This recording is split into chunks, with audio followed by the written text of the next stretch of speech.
Gente, tudo bem? Eu sou Orlando Silva Neto, eu sou professor de Direito da Universidade Federal de Santa Catarina, eu fui aprovado no processo seletivo do Novo, eu trabalho também como advogado, eu sou especialista em Direito Societário e Tributário. O assunto de hoje é o tal do Imposto sobre Grandes Fortunas. Cada vez que o Estado tem uma crise fiscal, como é o caso agora, nessa situação motivada pelo coronavírus, surge como uma grande ideia salvadora da pátria a criação do Imposto sobre Grandes Fortunas que está previsto na Constituição Federal. É mais uma da série ideias que parecem boas, mas são péssimas. E tem várias razões para isso. E não é porque o partido a que eu estou filiado defende rico, é contra pobre, é partido de banqueiro, não tem nada a ver com isso. Muito pelo contrário, né? É que esse imposto não funciona bem. E não funciona bem por várias razões. Primeiro, sempre que ele é implementado, os custos de cobrança costumam ser iguais ou superiores ao produto da arrecadação. Depois, riqueza moderna é fluida. Riqueza moderna não são mais castelos, terrenos gigantescos. Riqueza moderna são títulos, são ações, são participações societárias, estão transferíveis com um clicar de 3, 4 botões no computador. E domicílio fiscal também. Só é difícil estabelecer moradia legal num outro país se você não tem dinheiro, mas se você tem dinheiro é muito fácil. Tá? E o que acontece? Quem está insatisfeito com a cobrança de tributos sobre seu patrimônio, porque o imposto sobre grandes fortunas é um imposto sobre patrimônio, faz o seguinte, transfere seu patrimônio para um outro país, muda seu domicílio fiscal. Isso é muito fácil de fazer. Tá? E leva sua riqueza junto. E isso tem um efeito pior ainda, porque é o seguinte, o seu patrimônio no Brasil geralmente é utilizado para investimentos no Brasil. Se o seu patrimônio vai para fora, você não vai mais investir no Brasil, né? E aí o seu patrimônio investido na mão de terceiros ou em negócios próprios seus, você que estão gerando emprego e renda, o que vai acontecer?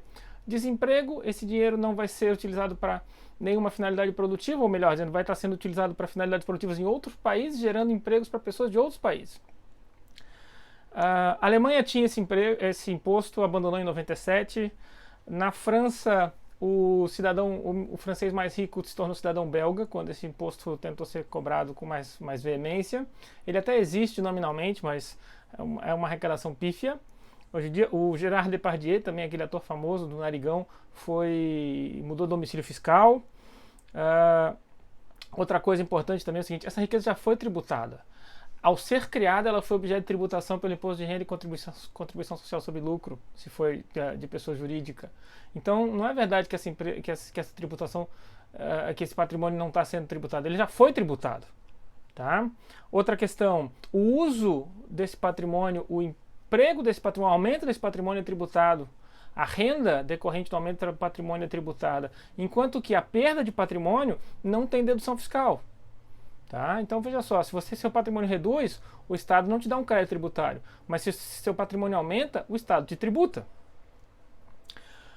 O emprego desse patrimônio em projetos no Brasil geram mais empregos, mais CSL, mais imposto de renda, mais contribuição, mais PIS/COFINS, mais contribuição para a Seguridade Social. Além disso, parte do seu patrimônio já é tributado, inclusive com possibilidade de tributação progressiva.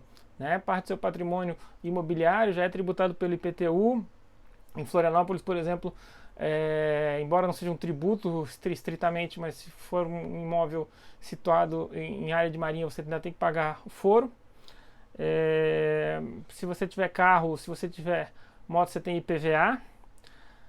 Então, o fato é o seguinte, onde se implementou deu errado ou não deu certo. O que se fala aí sobre, eu vi um artigo de um presidente de Sindifisco, dizendo que arrecadaria 277 bilhões e resolveria o problema fiscal. Mentira, besteira, ou ele é ignorante porque não tem conhecimento, ou é mal intencionado quando fala isso. Aliás, esse é o mesmo cara, ou o mesmo sindicato, que considera como recuperável para débito previdenciário de massa falida de Transbrasil, massa falida de Varg, até massa falida da Paner, se bobear, esses caras consideram como recuperável, quando próprios procuradores da Fazenda dizem que não mais do que 5% do débito previdenciário inscrito em dívida ativa é recuperável. Então, imposto sobre grandes fortunas parece bom, parece atrativo, apela ao sentimento de redistribuição da população brasileira, apela àquele sentimento que a gente ainda, infelizmente, parte da nossa população ainda tem de inveja da riqueza, mas é uma péssima ideia e a gente tem que ficar contra. Não é porque a gente quer proteger rico, mas é porque é ruim para o Brasil. Obrigado, gente.